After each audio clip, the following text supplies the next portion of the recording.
Neville Goddard, 1948. How to manifest your desires. Lesson 1. Consciousness is the only reality. This is going to be a very practical course.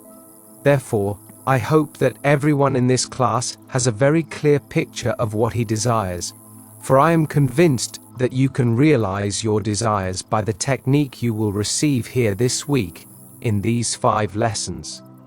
That you may receive the full benefit of these instructions, let me state now that the Bible has no reference at all to any persons who ever existed or to any event that ever occurred upon earth. The ancient storytellers were not writing history, but an allegorical picture lesson of certain basic principles which they clothed in the garb of history, and they adapted these stories to the limited capacity of a most uncritical and credulous people. The difference between the form of the Bible and its substance is as great as the difference between a grain of corn and the life germ without that grain.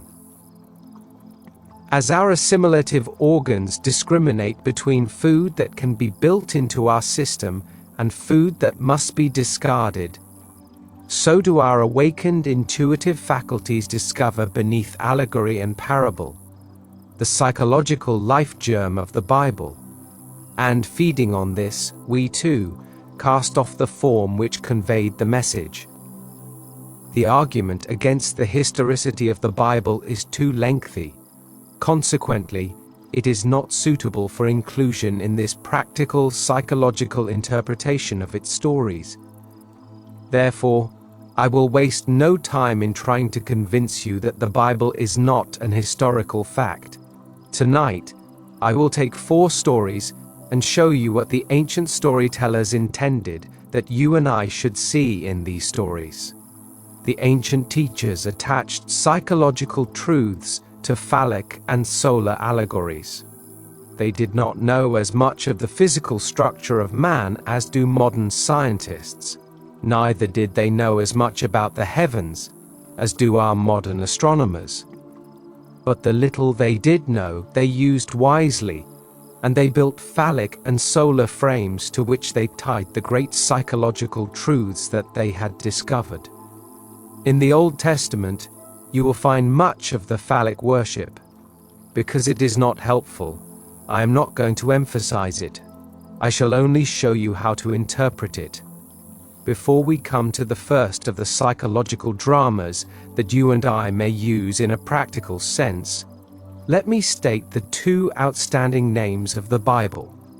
The one you and I translate as God or Jehovah, and the one we call his Son, which we has as Jesus. The ancients spelled these names by using little symbols.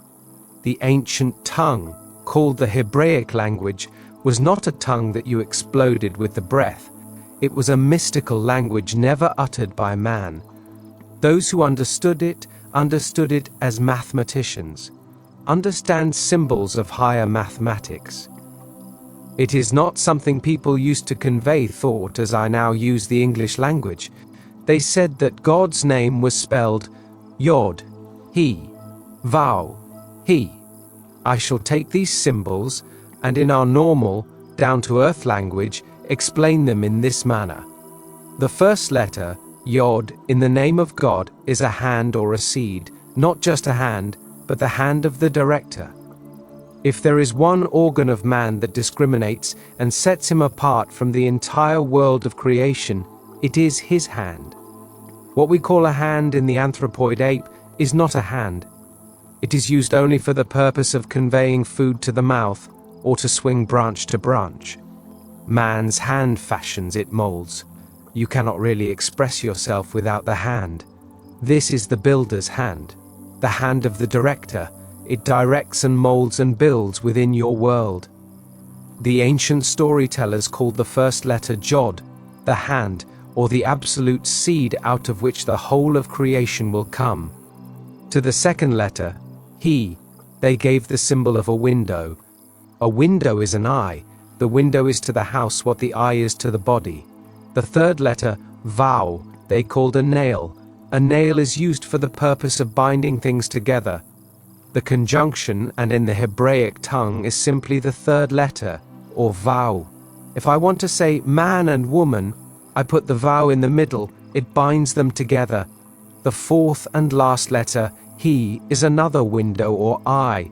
In this modern, down-to-earth language of ours, you can forget eyes and windows and hands and look at it in this manner.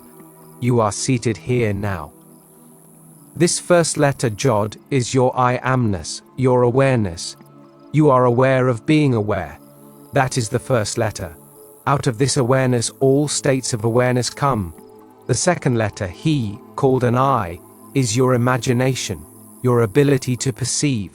You imagine or perceive something which seems to be other than self, as though you were lost in reverie and contemplated mental states in a detached manner, making the thinker and his thoughts separate entities. The third letter, vau, is your ability to feel that you are that which you desire to be. As you feel you are it, you become aware of being it. To walk as though you were what you want to be is to take your desire out of the imaginary world and put the vow upon it. You have completed the drama of creation. I am aware of something. Then I become aware of actually being that of which I was aware. The fourth and last letter in the name of God is another he, another I, meaning the visible objective world, which constantly bears witness of that which I am conscious of being. You do nothing about the objective world. It always molds itself in harmony with that which you are conscious of being. You are told this is the name by which all things are made, and without it, there is nothing made that is made. The name is simply what you have now as you are seated here. You are conscious of being, aren't you? Certainly you are. You are also conscious of something that is other than yourself, the room, the furniture, the people. You may become selective now. Maybe you do not want to be other than what you are, or to own what you see, but you have the capacity to feel what it would be like were you now other than what you are. As you assume that you are that which you want to be, you have completed the name of God, or the Yod, he, vau, he. The final result, the objectification of your assumption, is not your concern. It will come into view automatically as you assume the consciousness of being it. Now let us turn to the Son's name, for he gives the Son dominion over the world. You are that Son. You are the great Joshua, or Jesus, of the Bible. You know the name Joshua, or Jehoshua, we have anglicized as Jesus. The Son's name is almost like the Father's name. The first 3 letters of the Father's name are the first 3 letters of the Son's name, Yod, he, vau.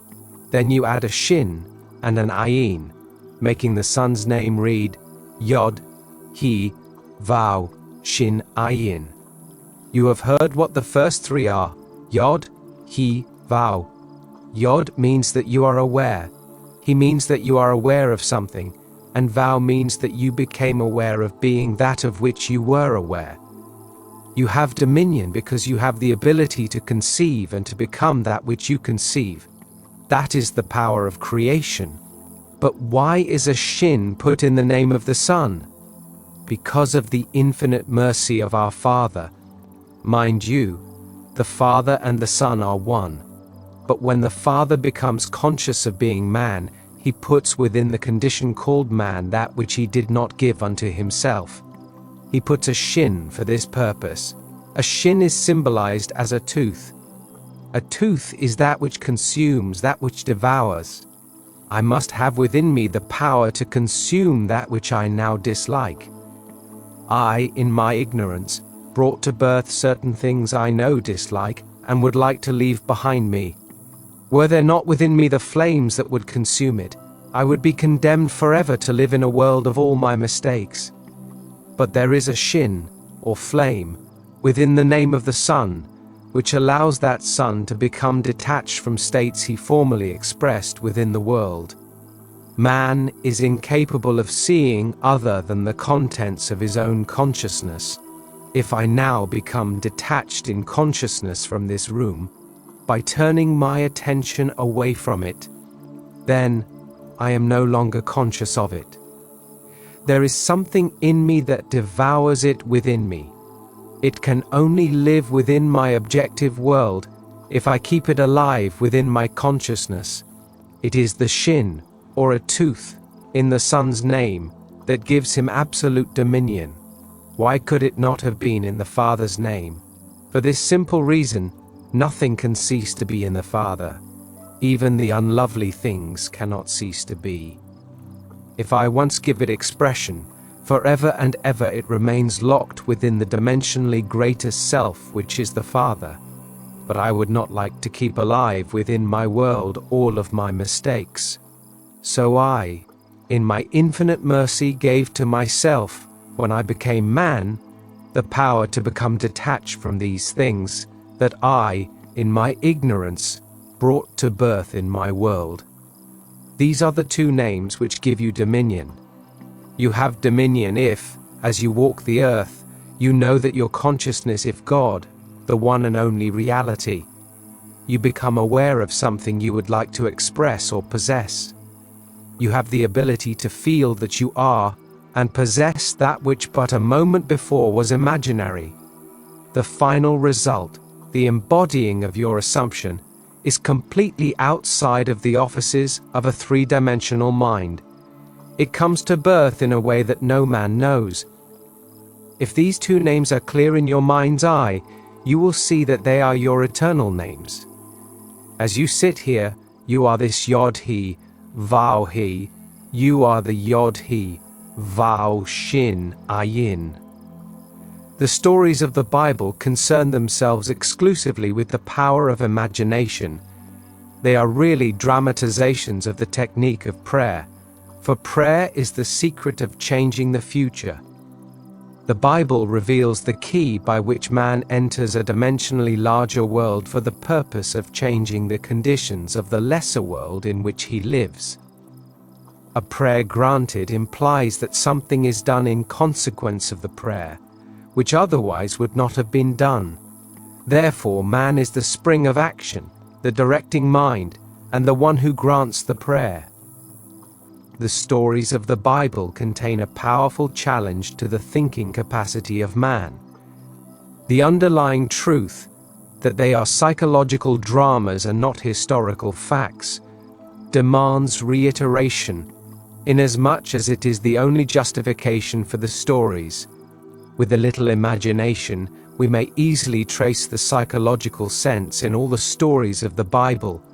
And God said, "Let us make man in our image, and after our likeness, and let them have dominion over the fish of the sea, and over the fowl of the air, and over the cattle, and over all the earth, and over every creeping thing that creepeth upon the earth." So, God created man in his own image. In the image of God created he him. Genesis 1:20 chapter of the Bible. Here in the first chapter of the Bible, the ancient teachers laid the foundation that God and man are one, and that man has dominion over all the earth. If God and man are one, then God can never be so far off as even to be near, for nearness implies separation. The question arises, what is God? God is man's consciousness, his awareness, his I amness. The drama of life is a psychological one, in which we bring circumstances to pass by our attitudes rather than by our acts. The cornerstone on which all things are based is man's concept of himself. He acts as he does, and has the experiences that he does, because of his concept of himself is what it is, and for no other reason. Had he a different concept of himself, he would act differently and have different experiences. Man, by assuming the feeling of his wish fulfilled, alters his future in harmony with his assumption, for assumptions, though false, if sustained, will harden into fact. The undisciplined mind finds it difficult to assume a state which is denied by the senses. But the ancient teachers discovered that sleep, or a state akin to sleep, aided man in making his assumption. Therefore, they dramatized the first creative act of man as one in which man was in a profound sleep. This not only sets the pattern for all future creative acts, but shows us that man has but one substance that is truly his to use in creating his world, and that is himself. And the Lord God man caused a deep sleep to fall upon Adam, and he slept, and he took one of his ribs and closed up the flesh instead thereof, and the rib, which the Lord God had taken from man, made he a woman. Genesis 2:21-22. Before God fashions this woman for man, he brings unto Adam the beasts of the field and the fowls of the air, and has Adam name them. Whatsoever Adam called every living creature, that was the name thereof. If you will take a concordance or a Bible dictionary, and look up the word thigh as used in this story, you will see that it has nothing to do with the thigh. It is defined as the soft parts that are creative in a man, that hang upon the thigh of a man. The ancient storytellers used this phallic frame to reveal a great psychological truth. An angel is a messenger of God. You are God, as you have just discovered, for your consciousness is God, and you have an idea, a message. You are wrestling with an idea, for you do not know that you are already that which you contemplate, neither do you believe you could become it.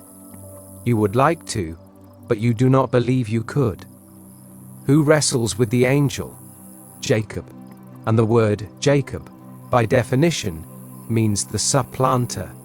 You would like to transform yourself and become that which reason and your senses deny.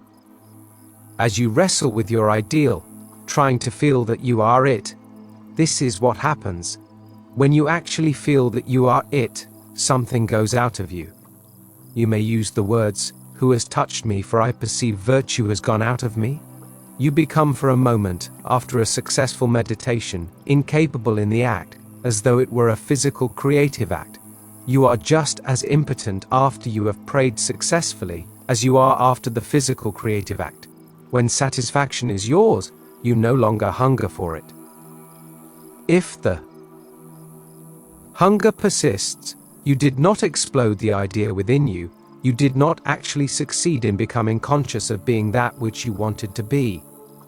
There was still that thirst when you came out of the deep. If I can feel that I am that which but a few seconds ago I knew I was not, but desired to be, then I am no longer hungry to be it. I am no longer thirsty because I feel satisfied in that state. Then something shrinks within me, not physically but in my feeling, in my consciousness, for that is the creativeness of man. He so shrinks in desire, he loses the desire to continue in this meditation. He does not halt physically, he simply has no desire to continue the meditative act. When you pray, believe that you have received, and you shall receive. When the physical creative act is completed, the sinew which is upon the hollow of man's thigh shrinks, and man finds himself impotent or is halted. In like manner, when a man prays successfully, he believes that he is already that which he desired to be, therefore he cannot continue desiring to be that which he is already conscious of being. At the moment of satisfaction, physical and psychological, something goes out which in time bears witness to man's creative power. Our next story is in the 38th chapter of the book of Genesis. Here is a king whose name is Judah, the first three letters of whose name also begins with Yod, he, Vav. Tamar is his daughter-in-law. The word Tamar means a palm tree, or the most beautiful, the most comely. She is gracious and beautiful to look on, and is called a palm tree. A tall, stately palm tree blossoms even in the desert. Wherever it is, there is an oasis. When you see the palm tree in the desert, there will be found what you seek most in that parched land. There is nothing more desirable to a man moving across a desert than the sight of a palm tree. In our case, to be practical, our objective is the palm tree. That is the stately, beautiful one that we seek. Whatever it is that you and I want, what we truly desire, is personified in the story as Tamar the Beautiful. We are told she dresses herself in the veils of a harlot and sits in the public place. Her father-in-law, King Judah, comes by, and he is so in love with this one who is veiled, that he offers her a kid to be intimate with her. She said, "What will you give me as a pledge that you will give me a kid?" Looking around, he said, "What do you want me to give as a pledge?" She answered, "Give me your ring, give me your bracelets, and give me your staff." Whereupon, he took from his hand the ring and the bracelet, and gave them to her, along with his scepter. And he went in unto her and knew her, and she bore him a son. That is the story. Now for the interpretation. Man has one gift that is truly his to give, and that is himself. He has no other gift, as told you in the very first creative act of Adam begetting the woman out of himself. There was no other substance in the world but himself with which he could fashion the object of his desire. In like manner, Judah had but one gift that was truly his to give, himself, as the ring, the bracelets, and the staff symbolized, for these were the symbols of his kingship. Man offers that which is not himself, but life demands that he give the one thing that symbolizes himself. Give me your ring, give me your bracelet, give me your scepter. There make the king. When he gives them, he gives of himself. You are the great King Judah. Before you can know your Tamar and make her bear your likeness in the world, you must go in unto her and give of self. Suppose I want security. I cannot get it by knowing people who have it. I cannot get it by pulling strings. I must become conscious of being secure. Let us say I want to be healthy. Pills will not do it. Diet or climate will not do it. I must become conscious of being healthy by assuming the feeling of being healthy. Perhaps I want to be lifted up in this world. Merely looking at kings and presidents and noble people and living in their reflection will not make me dignified. I must become conscious of being noble and dignified and walk as though I were that which I now want to be. When I walk in that light, I give of myself to the image that haunted my mind, and in time she bears me a child, which means I objectify a world in harmony with that which I am conscious of being. You are King Judah, and you are also Tamar. When you become conscious of being that which you want to be, you are Tamar, then you crystallize your desire within the world round about you. No matter what stories you read in the Bible, no matter how many characters these ancient storytellers introduced into the drama, there is one thing you and I must always bear in mind. They all take place within the mind of the individual man. All the characters live in the mind of the individual man. As you read the story, make it fit the pattern of self. Know that your consciousness is the only reality. Then know what you want to be. Then assume the feeling of being that which you want to be, and remain faithful to your assumption, living and acting on your conviction. Always make it fit that pattern. Our third interpretation is the story of Isaac and his two sons, Esau and Jacob. The picture is drawn of a blind man being deceived by his second son into giving him the blessing which belonged to his first son. The story stressed the point that the deception was accomplished through the sense of touch. And Isaac said unto Jacob, Come near, I pray thee, that I may feel thee, my son, whether thou be my very son Esau or not. And Jacob went near unto Isaac his father, and he felt him. And it came to pass, as soon as Isaac had made an end of blessing Jacob, and Jacob was yet scarce gone out from the presence of Isaac his father, that Esau his brother came in from his hunting. Genesis 27:21. This story can be very helpful if you will reenact it now. Again, bear in mind that all the characters of the Bible are personifications of abstract ideas, and must be fulfilled in the individual man. You are the blind father and both sons. Isaac is old and blind, and sensing the approach of death, calls his first son Esau a rough, hairy boy, and sends him into the woods that he may bring in some venison. The second son, Jacob, a smooth-skinned boy, overheard the request of his father. Desiring the birthright of his brother, Jacob, the smooth-skinned son, slaughtered one of his father's flock and skinned it.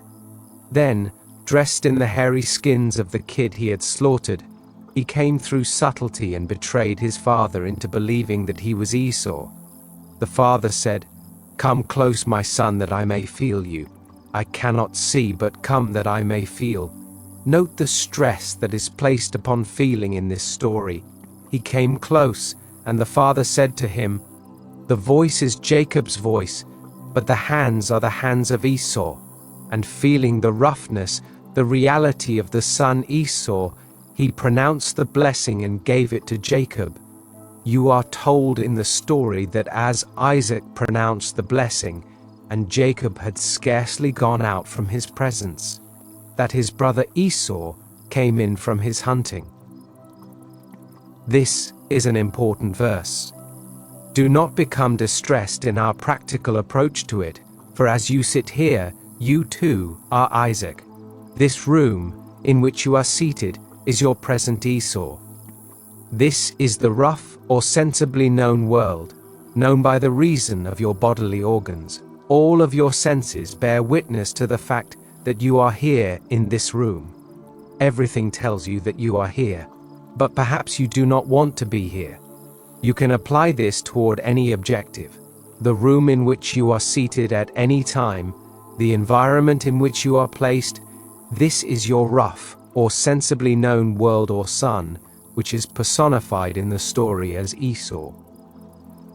What you would like in place of what you have or are is your smooth-skinned state, or Jacob, the supplanter. You do not send your visible world hunting, as so many people do, by denial. By saying it does not exist, you make it all the more real. Instead, you simply remove your attention from the region of sensation, which at this moment is the room round about you, and you concentrate your attention on that which you want to put in its place, that which you want to make real. In concentrating on your objective, the secret is to bring it here. You must make elsewhere here and then now. Imagine that your objective is so close that you can feel it. Suppose at this very moment I want a piano here in this room.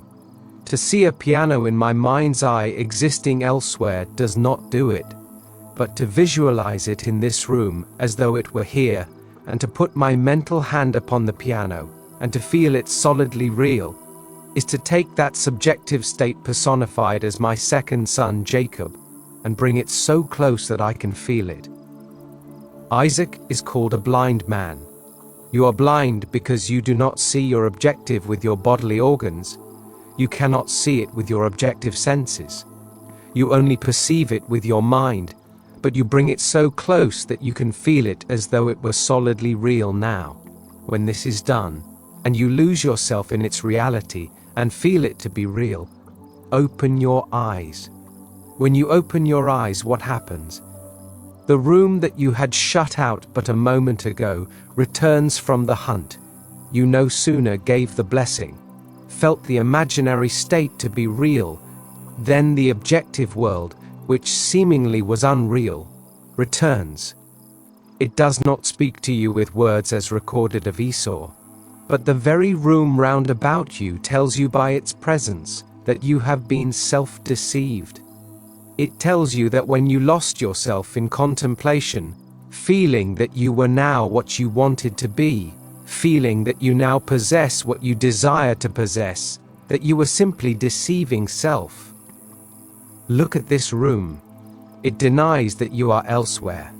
If you know the law, you now say, even though your brother came through subtlety and betrayed me and took your birthright, I gave him your blessing, and I cannot retract. In other words, you remain faithful to this subjective reality, and you do not take back from it the power of birth. You gave it the right of birth, and it is going to become objective within this world of yours. There is no room in this limited space of yours for two things to occupy the same space at the same time. By making the subjective real, it resurrects itself within your world. Take the idea that you want to embody, and assume that you are already it. Lose yourself in feeling this assumption is solidly real. As you give it this sense of reality, you have given it the blessing which belongs to the objective world, and you do not have to aid its birth any more than you have to aid the birth of a child or a seed you plant in the ground. The seed you plant grows unaided by a man, for it contains within itself all the power and all the plans necessary for self-expression. You can this night reenact the drama of Isaac blessing his second son and see what happens in the immediate future in your world. Your present environment vanishes. All the circumstances of life change and make way for the coming of that to which you have given your life. As you walk, knowing that you are what you wanted to be, you objectify it without the assistance of another. The fourth story for tonight is taken from the last of the books attributed to Moses. If you need proof that Moses did not write it, read the story carefully. It is found in the 34th chapter of the book of Deuteronomy. Ask any priest or rabbi who is the author of this book, and they will tell you that Moses wrote it. In the 34th chapter of Deuteronomy, you will read of a man writing his own obituary, that is, Moses wrote this chapter. A man may sit down and write what he would like to have placed upon his tombstone, but here is a man who writes his own obituary. And then he dies, and so completely rubs himself out that he defies posterity to find where he has buried himself. So, Moses, the servant of the Lord, died there in the land of Moab, according to the word of the Lord. And he buried him in the valley in the land of Moab, over against Beth Peor, but no man knoweth of his sepulchre until this day. And Moses was 120 years old when he died. His eye was not dim, nor his natural force abated. Deuteronomy 34, 5, 6, 7. You must this night, not tomorrow, learn the technique of writing your own obituary, and so completely die to what you are, that no man in this world can tell you where you buried the old man. If you are now ill and you become well, and I know you by reason of the fact that you are ill, where can you point and tell me you buried the sick one? If you are impoverished and borrow from every friend you have, and then suddenly you roll in wealth, where did you bury the poor man? You so completely rub out poverty in your mind's eye that there is nothing in this world you can point to and claim, that is where I left it. A complete transformation of consciousness rubs out all evidence that anything other than this ever existed in the world. The most beautiful technique for the realizing of man's objective is given in the first verse of the 34th chapter of Deuteronomy. And Moses went up from the plains of Moab unto the mountain of Nebo, to the top of Pisgah, that is over again Jericho. And the Lord showed him all the land of Gilead, unto Dan. You read that verse and say, so what? But take a concordance and look up the words. The first word, Moses, means to draw out, to rescue, to lift out, to fetch. In other words, Moses is the personification of the power in man that can draw out of man that which he seeks. For everything comes from within, not from without. You draw from within yourself that which you now want to express as something objective to yourself. You are Moses, coming out of the plains of Moab. The word Moab is a contraction of two Hebraic words, Mem and Ab, meaning mother-father. Your consciousness is the mother-father. There is no other cause in the world. Your I amness, your awareness, Is this Moab or mother father? You are always drawing something out of it. The next word is Nebo. In your concordance, Nebo is defined as a prophecy. A prophecy is something subjective. If I say, so and so will be, it is an image in the mind, it is not yet a fact. We must wait and either prove or disprove this prophecy. In our language, Nebo is your wish, your desire. It is called a mountain because it is something that appears difficult to ascend and is therefore seemingly impossible of realization. A mountain is something bigger than you are. It towers over you. Nebo personifies that which you want to be in contrast to that which you are. The word Pisgah, by definition, is to contemplate. Jericho is a fragrant odor, and Gilead means the hills of witnesses. The last word is Dan the prophet. Now put them all together, in a practical sense, and see what the ancients tried to tell us. As I stand here, having discovered that my consciousness is God, and that I can, by simply feeling that I am what I want to be, transform myself into the likeness of that which I am assuming I am, I know now that I am all that it takes to scale this mountain. I define my objective. I do not call it Nebo, I call it my desire. Whatever I want, that is my Nebo, that is my great mountain that I am going to scale. I now begin to contemplate it, for I shall climb to the peak of Pisgah. I must contemplate my objective in such a manner that I get the reaction that satisfies. If I do not get the reaction that pleases, then Jericho is not seen, for Jericho is a fragrant odor. When I feel that I am what I want to be, I cannot suppress the joy that comes with that feeling. I must always contemplate my objective until I get the feeling of satisfaction personified as Jericho. Then I do nothing to make it visible in my world, for the hills of Gilead, meaning men, women, children, the whole vast world round about me, come bearing witness. They come to testify that I am what I have assumed myself to be, and am sustaining within myself. When my world conforms to my assumption, the prophecy is fulfilled.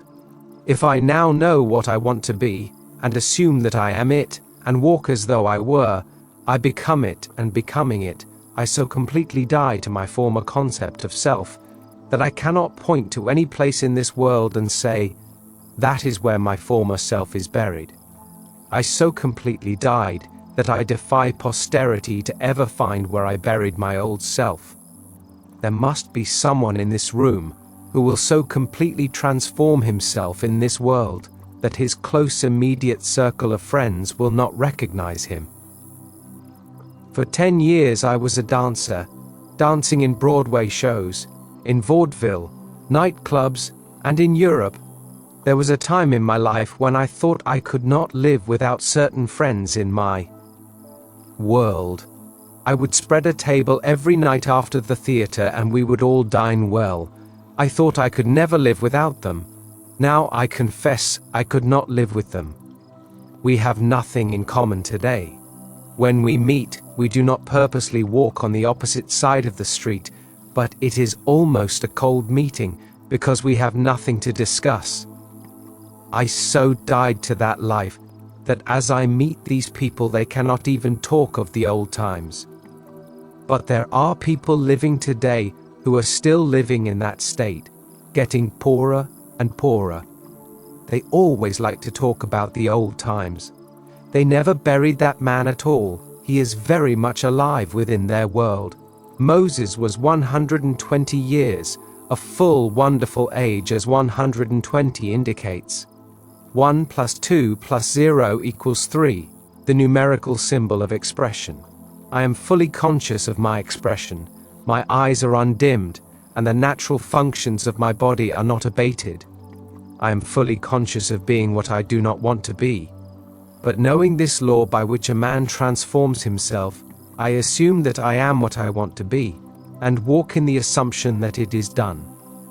In becoming it, the old man dies, and all that was related to that former concept of self dies with it. You cannot take any part of the old man into the new man. You cannot put new wine in old bottles or new patches on old garments. You must be a new being completely. As you assume that you are what you want to be, you do not need the assistance of another to make it so. Neither do you need the assistance of anyone to bury the old man for you. Let the dead bury the dead. Do not even look back. For no man having put his hand to the plough and then looking back is fit for the kingdom of heaven. Do not ask yourself how this thing is going to be. It does not matter if your reason denies it. It does not matter if all the world round about you denies it. You do not have to bury the old. Let the dead bury the dead. You will so bury the past by remaining faithful to your new concept of self that you will defy the whole vast future to find where you buried it. To this day, no man in all of Israel has discovered the sepulchre of Moses. These are the 4 stories I promised you tonight. You must apply them every day of your life. Even though the chair on which you are now seated seems hard and does not lend itself to meditation, you can, in imagination, make it the most comfortable chair in the world. Let me now define the technique, as I want you to employ it. I trust each one of you came here tonight with a clear picture of your desire. Do not say it is impossible. Do you want it? You do not have to use your moral code to realize it. It is altogether outside the reach of your code. Consciousness is the one and only reality. Therefore, we must form the object of our desire out of our own consciousness. People have a habit of slighting the importance of simple things, and the suggestion to create a state akin to sleep in order to aid you in assuming that which reason and your senses deny is one of the simple things you might slight. However, this simple formula for changing the future, which was discovered by the ancient teachers and given to us in the Bible, can be proved by all. The first step in changing the future is desire. That is, define your objective. Know definitely what you want. Second, construct an event which you believe would encounter following the fulfillment of your desire. An event which implies fulfillment of your desire. Something which will have the action of self-predominant. The third step is to immobilize the physical body and induce a state akin to sleep. Then mentally feel yourself right into the proposed action. Imagine all the while that you are actually performing the action here and now. You must participate in the imaginary action. Not merely stand back and look on, but feel that you are actually performing the action, so that the imaginary sensation is real to you. It is important always to remember that the proposed action must be one which follows the fulfillment of your desire, one which implies fulfillment. For example, suppose you desired a promotion in the office. Then being congratulated would be an event you would encounter following the fulfillment of your desire. Having selected this action as the one you will experience in imagination to imply promotion in the office, immobilize your physical body and induce a state bordering on sleep, a drowsy state, but one in which you are still able to control the direction of your thoughts, a state in which you are attentive without effort. Then visualize a friend standing before you. Put your imaginary hand into his, feel it to be solid and real, and carry on an imaginary conversation with him in harmony with the feeling of having been promoted. You do not visualize yourself at a distance in point of space and at a distance in point of time being congratulated on your good fortune. Instead, you make elsewhere here and the future now. The difference between feeling yourself in action, here and now, and visualizing yourself in action, as though you were on a motion picture screen, is the difference between success and failure. The difference will be appreciated if you will visualize yourself climbing a ladder. Then, with eyelids closed, imagine that a ladder is right in front of you and feel yourself actually climbing it. Experience has taught me to restrict the imaginary action which implies fulfillment of the desire. to condense the idea into a single act, and to reenact it over and over again until it has the feeling of reality. Otherwise, your attention will wander off along an associational track, and hosts of associated images will be presented to your attention, and in a few seconds, they will lead you hundreds of miles away from your objective in point of space, and years away in point of time. If you decide to climb a particular flight of stairs, because that is the likely event to follow the fulfillment of your desire, then you must restrict the action to climbing that particular flight of stairs. Should your attention wander off, bring it back to climbing that flight of stairs, and keep on doing so until the imaginary action has all the solidity and distinctness of reality. The idea must be maintained in the mind without any sensible effort on your part. You must, with the minimum of effort, permeate the mind with the feeling of the wish fulfilled. Drowsiness facilitates change because it favors attention without effort, but it must not be pushed to the state of sleep in which you no longer are able to control the movements of your attention, but a moderate degree of drowsiness in which you are still able to direct your thoughts.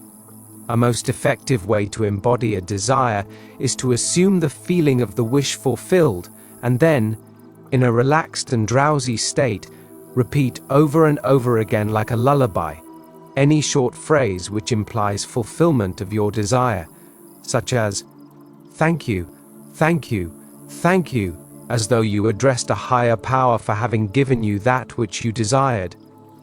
I know that when this course comes to an end on Friday, many of you here will be able to tell me you have realized your objectives. 2 weeks ago, I left the platform and went to the door to shake hands with the audience. I am safe in saying at least 35 out of a class of 135 told me that which they desired when they joined this class they had already realized. This happened only 2 weeks ago. I did nothing to bring it to pass save to give them this technique of prayer. You need do nothing to bring it to pass, save apply this technique of prayer. With your eyes closed and your physical body immobilized, induce a state akin to sleep and enter into the action as though you were an actor playing the part.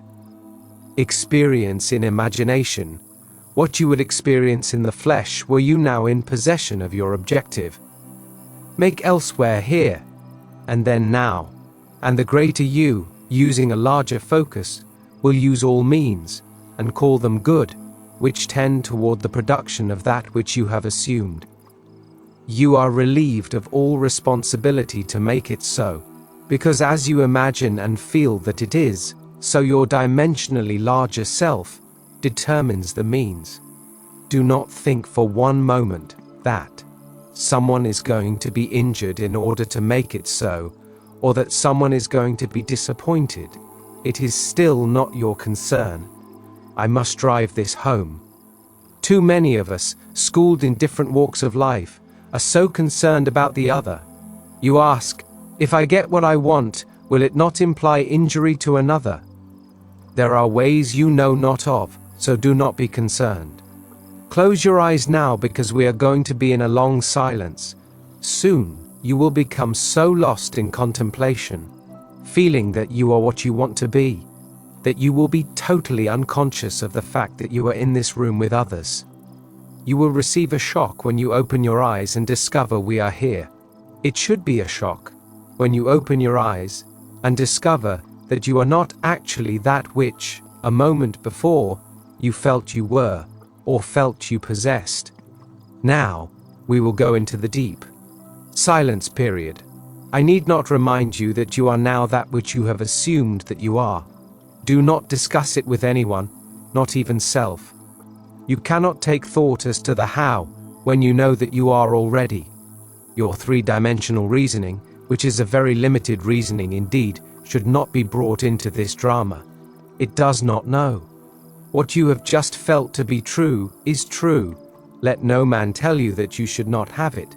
What you feel that you have, you will have.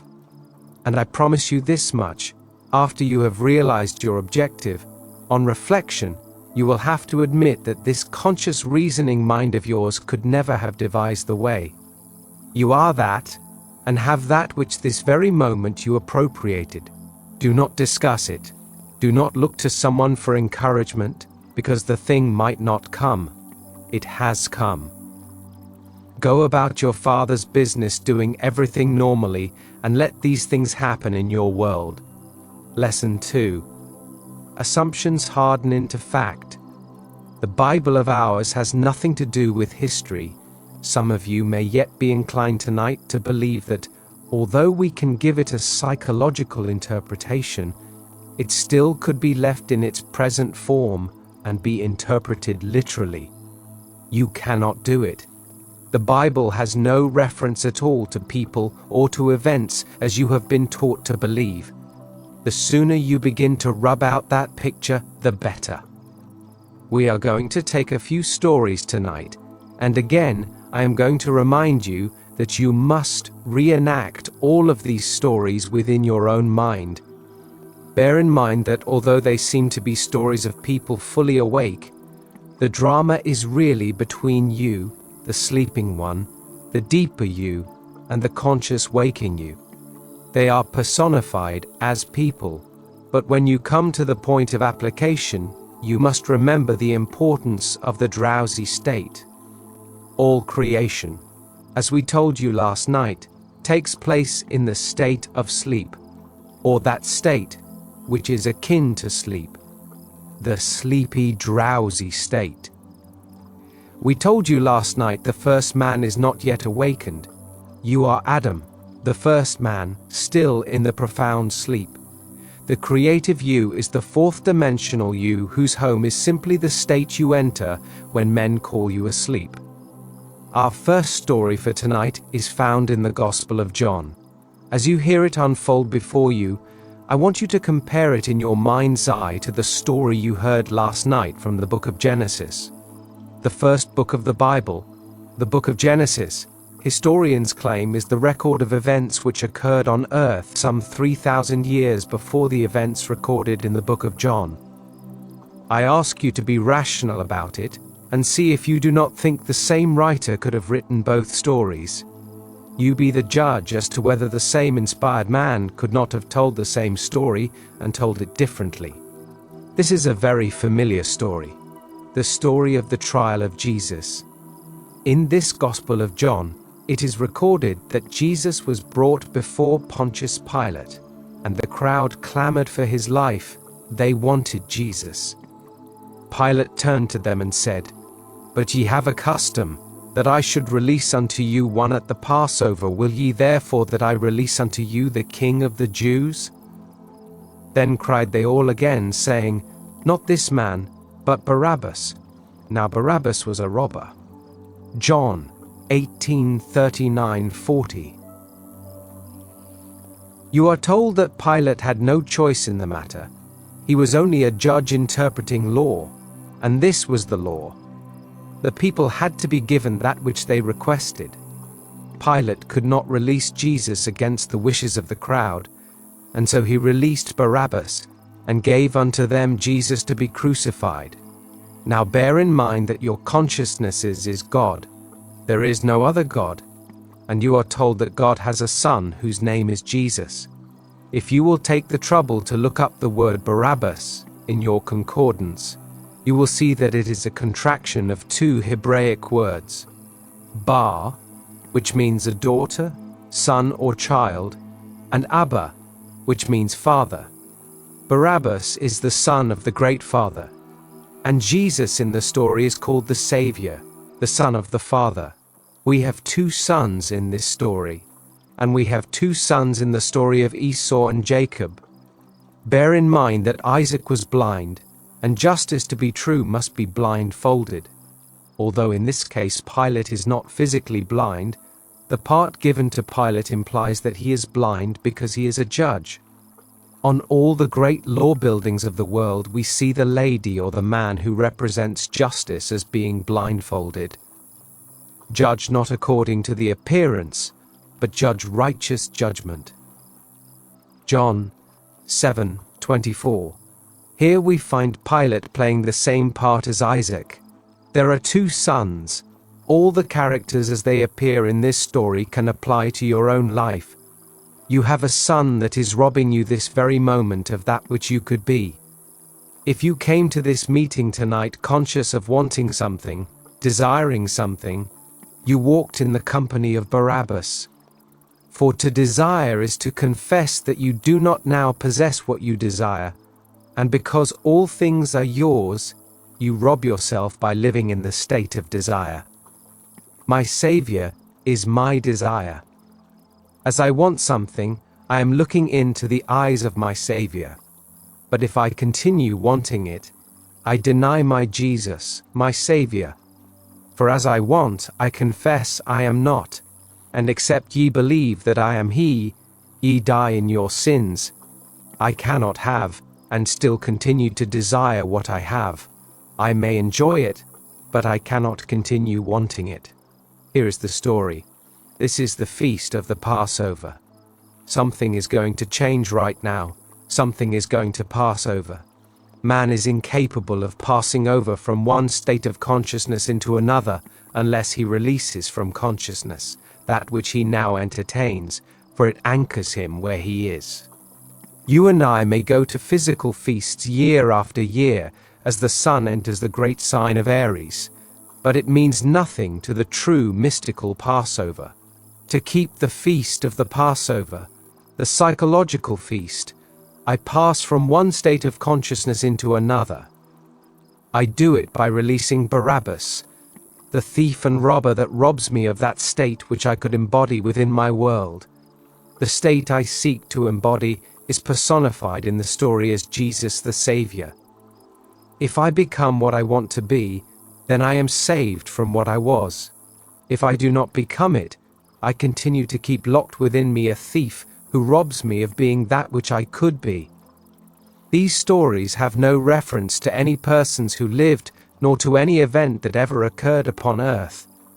These characters are everlasting characters in the mind of every man in the world.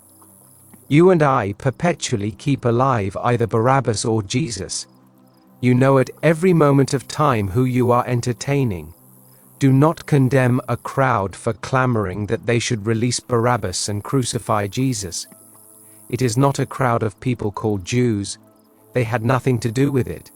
If we are wise, we too should clamor for the release of that state of mind that limits us from being what we want to be, that restricts us, that does not permit us to become the ideal that we seek and strive to attain in this world. I am not saying that you are not tonight embodying Jesus.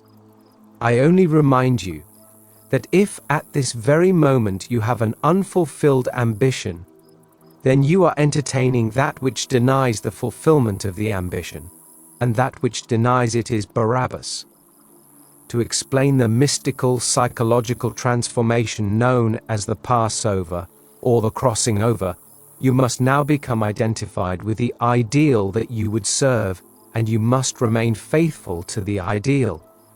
If you remain faithful to it, you not only crucify it by your faithfulness, but you resurrect it unaided by a man. As the story goes, no man could rise early enough to roll away the stone.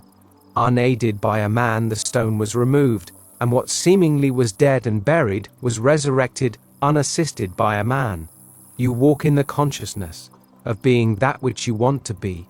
No one sees it as yet, but you do not need a man to roll away the problems and the obstacles of life in order to express that which you are conscious of being.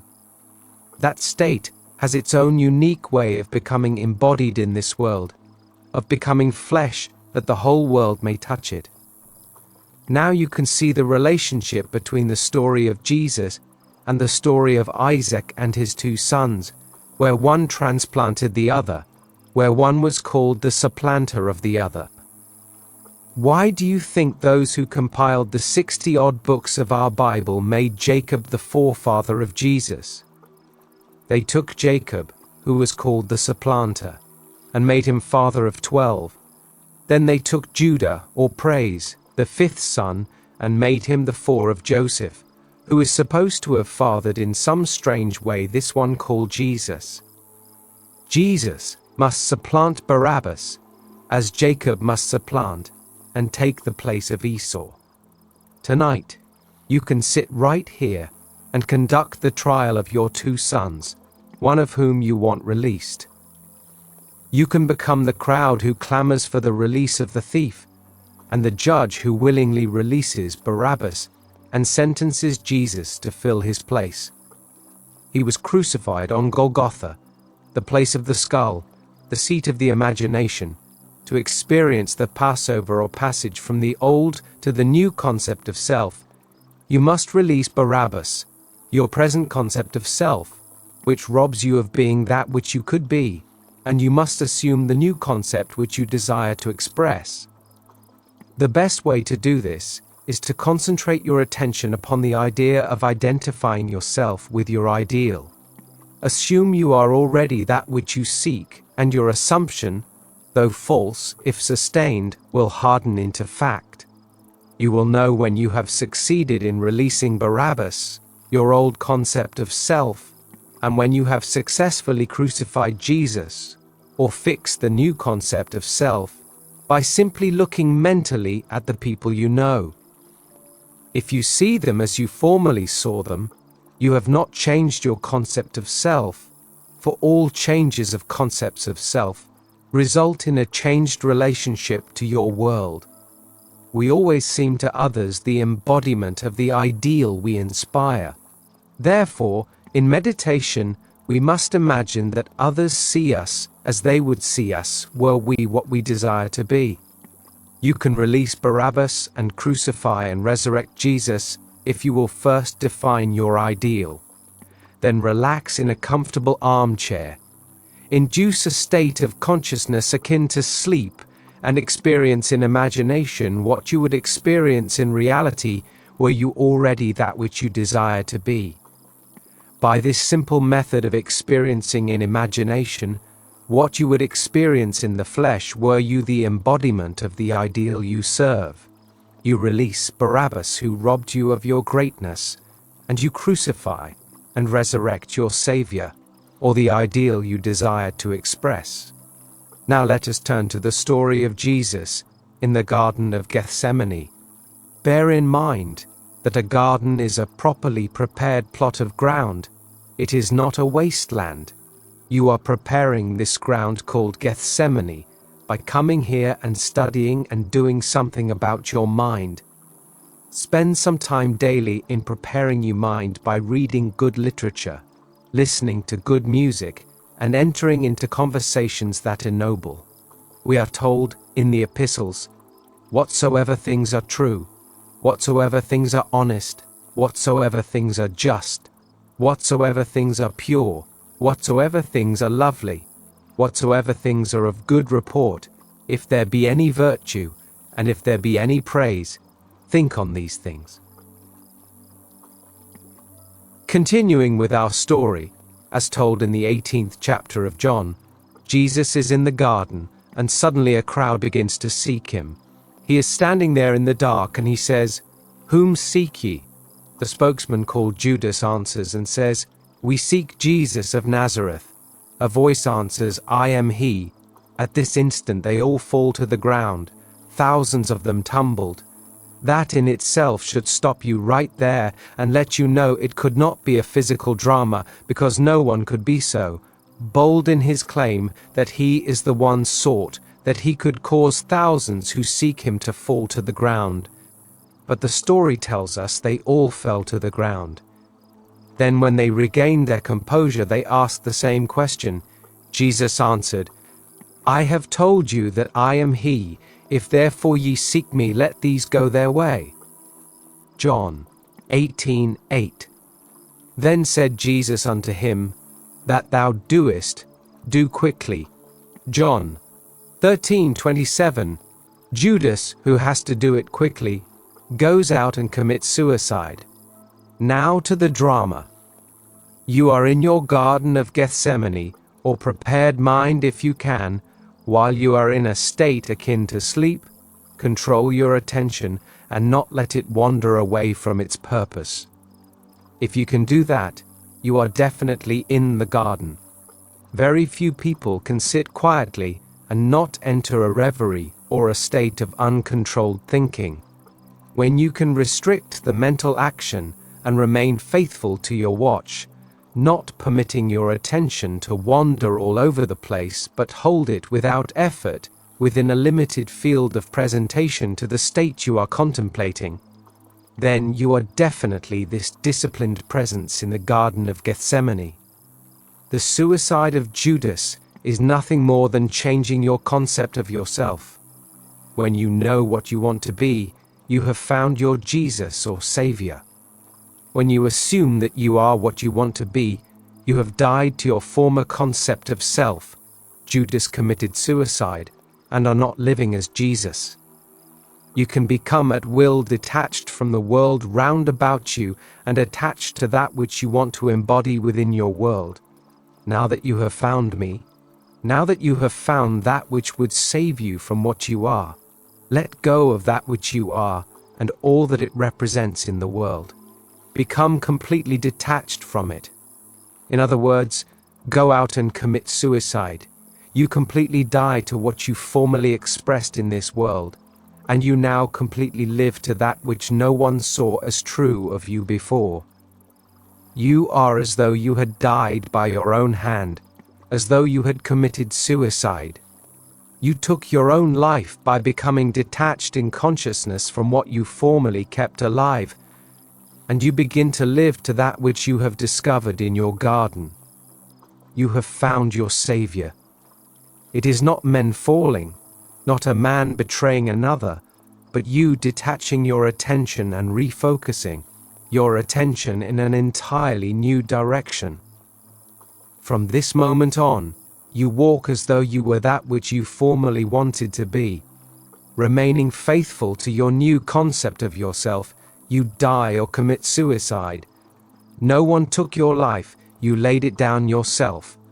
You must be able to see the relation of this to the death of Moses, where he so completely died that no one could find where he was buried. You must see the relationship of the death of Judas. He is not a man who betrayed a man called Jesus. The word Judas is praise. It is Judah.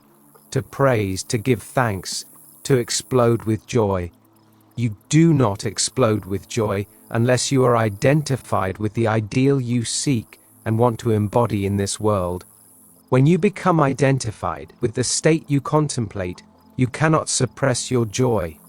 It rises like the fragrant odor described as Jericho in the Old Testament. I am trying to show you that the ancients told the same story in all the stories of the Bible. All that they are trying to tell us is how to become that which we want to be. And they imply in every story that we do not need the assistance of another. You do not need another to become now what you really want to be. Now we turn to a strange story in the Old Testament, one that very few priests and rabbis will be bold enough to mention from their pulpits. Here is one who is going to receive the promise as you now receive it. His name is Jesus, only the ancients called him Joshua. Jehoshua ben Nun, or Savior, son of the fish, the Savior of the great deep. Nun means fish, and fish is the element of the deep, the profound ocean. Jehoshua means Jehovah saves, and Ben means the offspring or son of. So, he was called the one who brought the fish age. This story is in the 6th book of the Bible, the book of Joshua. A promise is made to Joshua as it is made to Jesus in the anglicized form in the Gospels of Matthew, Mark, Luke, and John. In the Gospel of John, Jesus says, "All things whatsoever thou hast given me are of thee." John 17:7. "And all mine are thine, and thine are mine." John 17:10. In the Old Testament, in the book of Joshua, it is said in these words, "Every place that the sole of your foot shall tread upon, that have I given unto you." Joshua 1:3. It does not matter where it is, analyze the promise and see if you can accept it literally. It is not physically true, but it is psychologically true. Wherever you can stand in this world mentally that you can realize. Joshua is haunted by this promise that wherever he can place his foot, the foot is understanding. Wherever the sole of his foot shall tread, that will be given unto him. He wants the most desirable state in the world, the fragrant city, the delightful state called Jericho. He finds himself barred by the impassable walls of Jericho. He is on the outside, as you are now on the outside. You are functioning three-dimensionally, and you cannot seem to reach the fourth-dimensional world, where your present desire is already a concrete objective reality. You cannot seem to reach it because your senses bar you from it. Reason tells you it is impossible. All things round about you tell you it is not true. Now you employ the services of a harlot and a spy, and her name is Rahab. The word Rahab simply means the spirit of the Father. Ra means the breath or spirit, and Ab the Father. Hence we find that this harlot is the spirit of the Father, and the Father is man's awareness of being aware, man's I amness, man's consciousness. Your capacity to feel is the great spirit of the Father, and that capacity is Rahab in this story. She has two professions, that of a spy and that of a harlot. The profession of a spy is this: to travel secretly, to travel so quietly that you may not be detected. There is not a single physical spy in this world who can travel so quietly that he will be altogether unseen by others. He may be very wise in concealing his ways, and he may never be truly apprehended, but at every moment of time, he runs the risk of being detected. When you are sitting quietly with your thoughts, there is no man in the world so wise that he can look at you and tell you where you are mentally dwelling. I can stand here and place myself in London. Knowing London quite well, I can close my eyes and assume that I am actually standing in London. If I remain within this state long enough, I will be able to surround myself with the environment of London, as though it were a solid, concrete, objective fact. Physically, I am still here, but mentally I am thousands of miles away, and I have made elsewhere here. I do not go there as a spy. I mentally make elsewhere here and then now. You cannot see me dwelling there, so you think I have just gone to sleep, and that I am still here in this world, this three-dimensional world that is now San Francisco. As far as I am physically concerned, I am here, but no one can tell me where I am when I enter the moment of meditation. Rahab's next profession was that of a harlot, which is to grant unto men what they ask of her without asking man's right to ask. If she be an absolute harlot, as her name implies, then she possesses all and can grant all that man asks of her. She is there to serve, and not to question man's right to seek what he seeks of her. You have within you the capacity to appropriate a state without knowing the means that will be employed to realize that end, and you assume the feeling of the wish fulfilled without having any of the talents that men claim you must possess in order to do so. When you appropriate it in consciousness, you have employed the spy, and because you can embody that state within yourself by actually giving it to yourself, you are the harlot. For the harlot satisfies the man who seeks her. You can satisfy self by appropriating the feeling that you are what you want to be. And this assumption, though false, that is, although reason and the senses deny it, if persisted in, will harden into fact. By actually embodying that which you have assumed you are, you have the capacity to become completely satisfied. Unless it becomes a tangible, concrete reality, you will not be satisfied, you will be frustrated. You are told in this story that when Rahab went into the city to conquer it, the command given to her was to enter the heart of the city, the heart of the matter, the very center of it, and there remain until I come. Do not go from house to house, do not leave the upper room of the house into which you enter. If you leave the house and there be blood upon your head, it is upon your head. But if you do not leave the house and there be blood, it shall be upon my head." Rahab goes into the house, rises to the upper floor, and there she remains while the walls crumble. That is, we must keep a high mood if we would walk with the highest. In a very veiled manner, the story tells you that when the walls crumbled and Joshua entered, the only one who was saved in the city was the spy and the harlot whose name was Rahab. This story tells what you can do in this world. You will never lose the capacity to place yourself elsewhere and make it here. You will never lose the ability to give unto yourself what you are bold enough to appropriate as true of self. It has nothing to do with the woman who played that part. The explanation of the crumbling of the walls is simple. You are told that he blew upon the trumpet 7 times, and at the 7th blast the walls crumbled, and he entered victoriously into the state that he sought. 7 is a stillness, a rest, the Sabbath. It is the state when man is completely unmoved in his conviction that the thing is, when I can assume the feeling of my wish fulfilled and go to sleep, unconcerned, undisturbed. I am at rest mentally and am keeping the Sabbath, or am blowing the trumpet 7 times. And when I reach that point, the walls crumble. Circumstances alter, then remold themselves in harmony with my assumption. As they crumble, I resurrect that which I have appropriated within. The walls, the obstacles, the problems, crumble of their own weight if I can reach the point of stillness within me.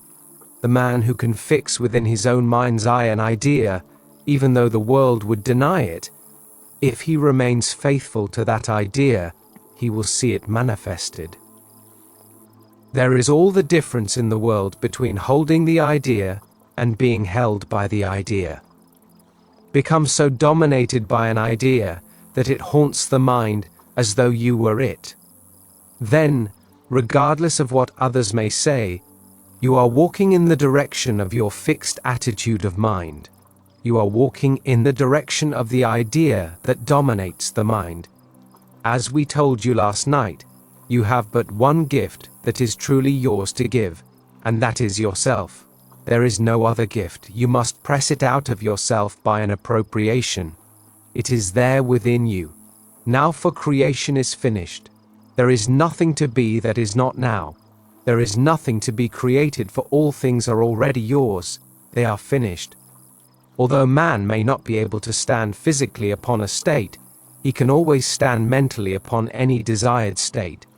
By standing mentally, I mean that you can now, this very moment, close your eyes and visualize a place other than your present one, and assume that you are actually there.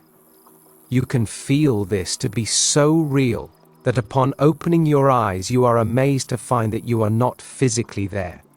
This mental journey into the desired state, with its subsequent feeling of reality, is all that is necessary to bring about its fulfillment.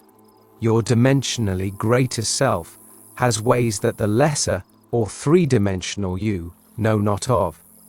Furthermore, to the greater you, all means are good, which promote the fulfillment of your assumption. Remain in the mental state defined as your objective until it has the feeling of reality, and all the forces of heaven and earth will rush to aid its embodiment. Your greater self will influence the actions and words of all who can be used to aid the production of your fixed mental attitude. Now we turn to the book of Numbers, and here we find a strange story. I trust that some of you have had this experience as described in the book of Numbers. They speak of the building of a tabernacle at the command of God, that God commanded Israel to build him a place of worship. He gave them all the specifications of the tabernacle. It had to be an elongated, movable place of worship, and it had to be covered with skin. Need you be told anything more? Isn't that man? Know ye not that ye are the temple of God, and that the Spirit of God dwelleth in you? 1 Corinthians 3:16. There is no other temple, not a temple made with hands, but a temple eternal in the heavens. This temple is elongated, and it is covered with skin, and it moves across the desert. And on the day that the tabernacle was reared up, the cloud covered the tabernacle, namely, the tent of the testimony, and it even there was upon the tabernacle, as it were, the appearance of fire, until the morning. So it was always, the cloud covered it by day, and the appearance of fire by night. Numbers 9, 15, 16. The command given to Israel was to tarry until the cloud ascended by day and the fire by night. Whether it was 2 days or a month or a year that the cloud tarried upon the tabernacle, remaining thereon, the children of Israel abode in their tents, and journeyed not, but when it was taken up, they journeyed. Numbers 9:22. You know that you are the tabernacle, but you may wonder, what is the cloud? In meditation, many of you must have seen it. In meditation, this cloud, like the subsoil waters of an artesian well, springs spontaneously to your head and forms itself into pulsating golden rings. Then, like a gentle river, they flow from your head in a stream of living rings of gold. In a meditative mood bordering on sleep, the cloud ascends. It is in this drowsy state that you should assume that you are that which you desire to be, and that you have that which you seek. For the cloud will assume the form of your assumption and fashion a world in harmony with itself. The cloud is simply the garment of your consciousness, and where your consciousness placed, there you will be in the flesh also. This golden cloud comes in meditation. There is a certain point when you are approaching sleep that it is very, very thick, very liquid, and very much alive and pulsing. It begins to ascend as you reach the drowsy, meditative state bordering on sleep. You do not strike the tabernacle, neither do you move it until the cloud begins to ascend. The cloud always ascends when man approaches the drowsiness of sleep. For when a man goes to sleep, whether he knows it or not, he slips from a three-dimensional world into a fourth-dimensional world, and that which is ascending is the consciousness of that man in a greater focus. It is a fourth-dimensional focus. What you now see ascending is your greater self. When that begins to ascend, you enter into the actual state of feeling you are what you want to be. That is the time you lull yourself into the mood of being what you want to be, by either experiencing in imagination what you would experience in reality were you already that which you want to be, or by repeating over and over again the phrase that implies you have already done what you want to do. A phrase such as, "Isn't it wonderful? Isn't it wonderful?" as though some wonderful thing had happened to you. In a dream, in a vision of the night, when deep sleep falleth upon men, in slumberings upon the bed. Then he openeth the ears of men, and sealeth their instruction. Job 33:15-16. Use wisely the interval preceding sleep. Assume the feeling of the wish fulfilled, and go to sleep in this mood. At night, in a dimensionally larger world, when deep sleep falleth upon men, they see and play the parts that they will later play on earth. And the drama is always in harmony with that which their dimensionally greater selves read and play through them. Our illusion of free will is but ignorance of the causes which make us act. The sensation which dominates the mind of man as he falls asleep, though false, will harden into fact. Assuming the feeling of the wish fulfilled as we fall asleep is the command to this embodying process, saying to our mood, "Be thou actual." In this way we become through a natural process what we desire to be. I can tell you dozens of personal experiences where it seemed impossible to go elsewhere. But by placing myself elsewhere mentally as I was about to go to sleep, circumstances changed quickly, which compelled me to make the journey. I have done it across water by placing myself at night on my bed, as though I slept where I wanted to be. As the days unfolded, things began to mold themselves in harmony with that assumption, and all things that must happen to compel my journey did happen. And I, in spite of myself, must make ready to go toward that place which I assumed I was in when I approached the deep of sleep. As my cloud ascends, I assume that I am now the man I want to be, or that I am already in the place where I want to visit. I sleep in that place now.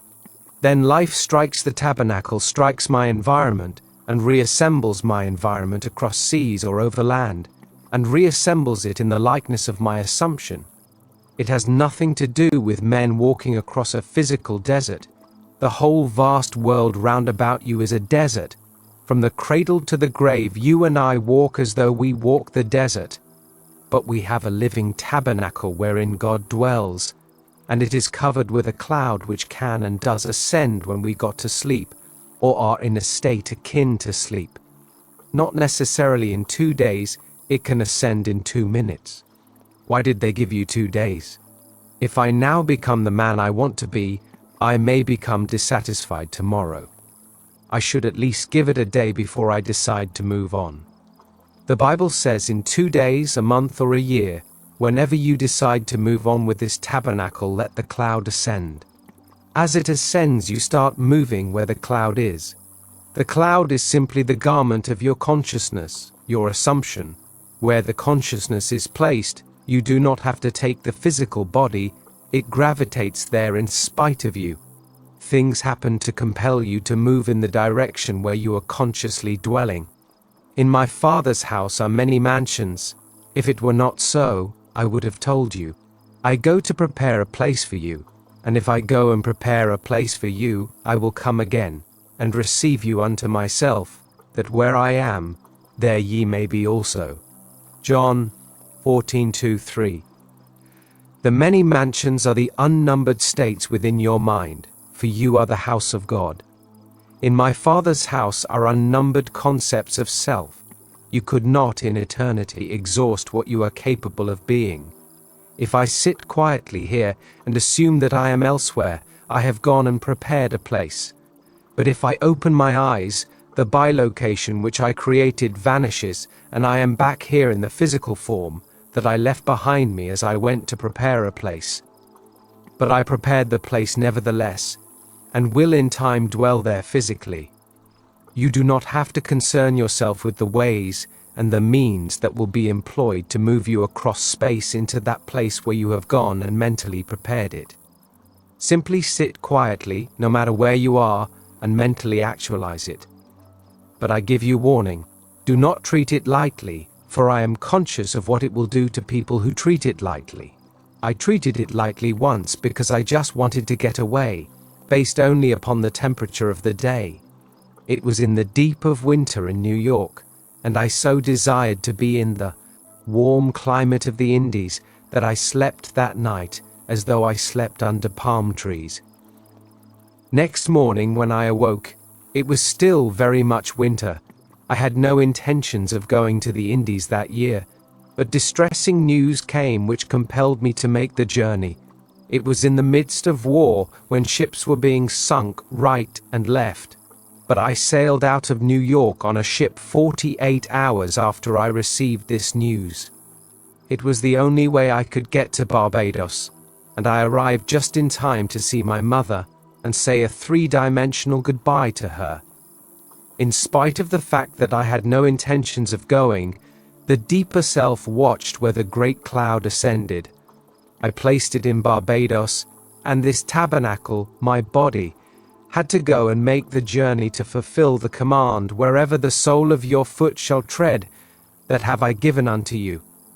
Wherever the cloud descends in the desert, there you reassemble that tabernacle. I sailed from New York at midnight on a ship without taking thought of submarines or anything else. I had to go. Things happened in a way that I could not have devised. I warn you, do not treat it lightly. Do not say, I will experiment and put myself in Labrador just to see if it will work.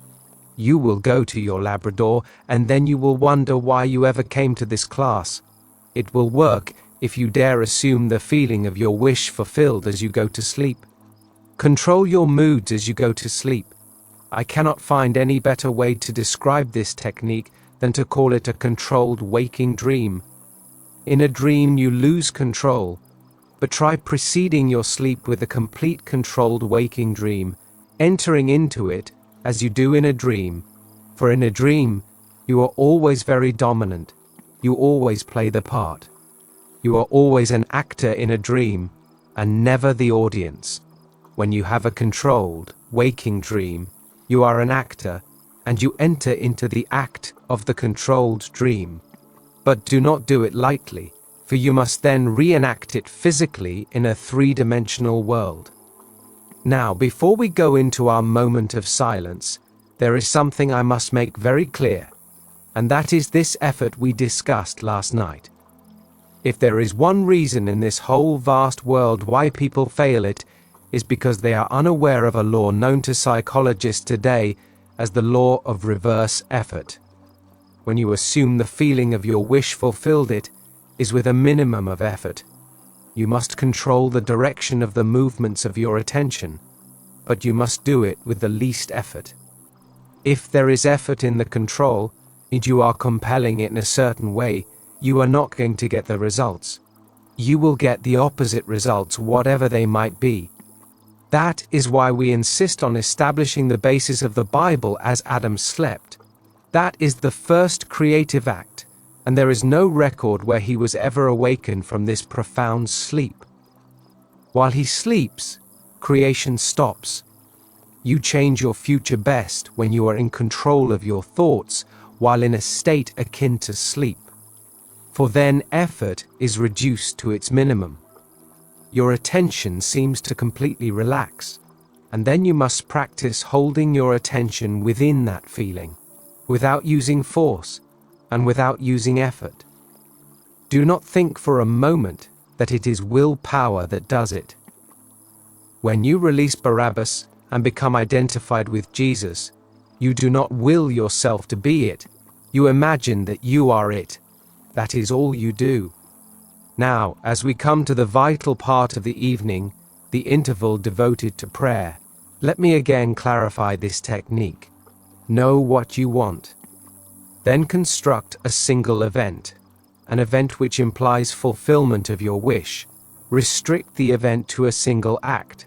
For instance, if I single out as an event shaking a man's hand, then that is the only thing I do. I do not shake it, then light a cigarette and do 1,000 other things. I simply imagine that I am actually shaking hands and keep the act going over and over and over again until the imaginary act has all the feeling of reality. The event must always imply fulfillment of the wish.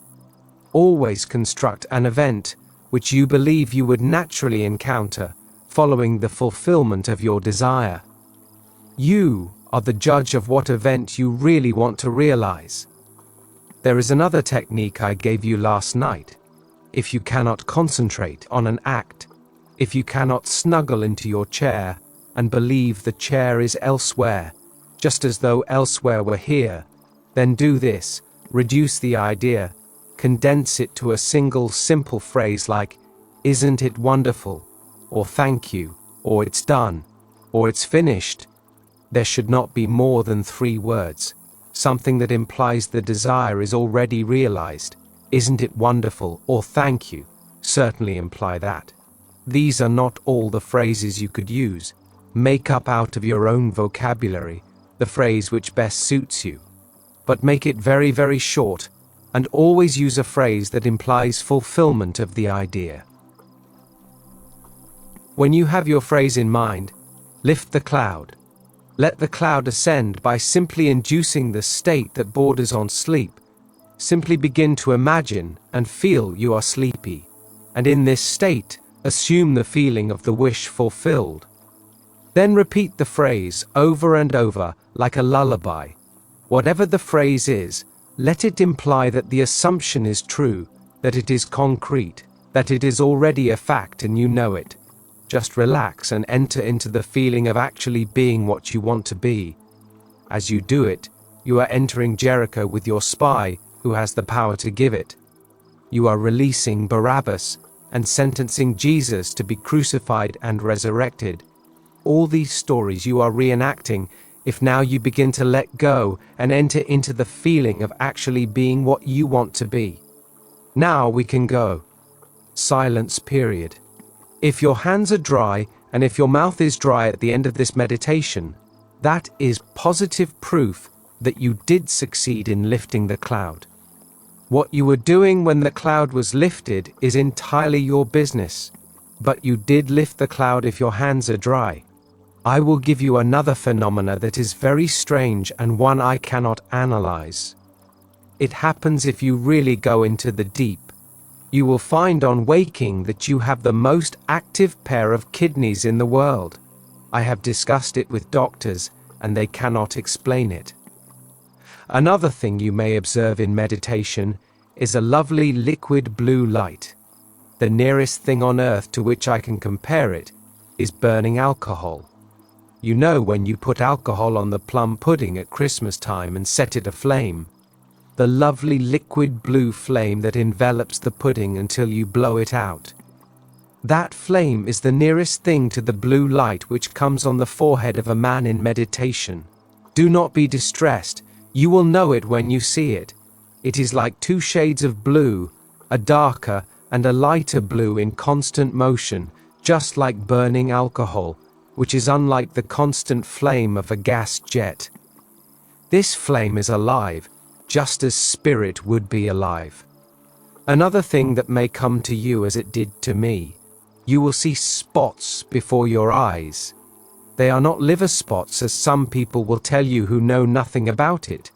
These are little things that float in space like a mesh, little circles all tied together.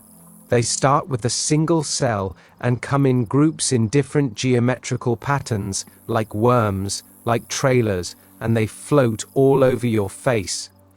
When you close your eyes, you still see them, proving that they are not from without, they are from within. When you begin to expand in consciousness, all these things come. They may be your bloodstream objectified by some strange trick of man that man does not quite understand. I am not denying that it is your blood steam made visible, but do not be distressed by thinking it is liver spots or some other silly thing that people will tell you. If these various phenomena come to you, do not think you are doing something wrong. It is the normal, natural expansion that comes to all men who take themselves in tow and try to develop the Garden of Gethsemane. The minute you begin to discipline your mind by observing your thoughts and watching your thoughts throughout the day, you become the policeman of your thoughts. Refuse to enter into conversations that are unlovely.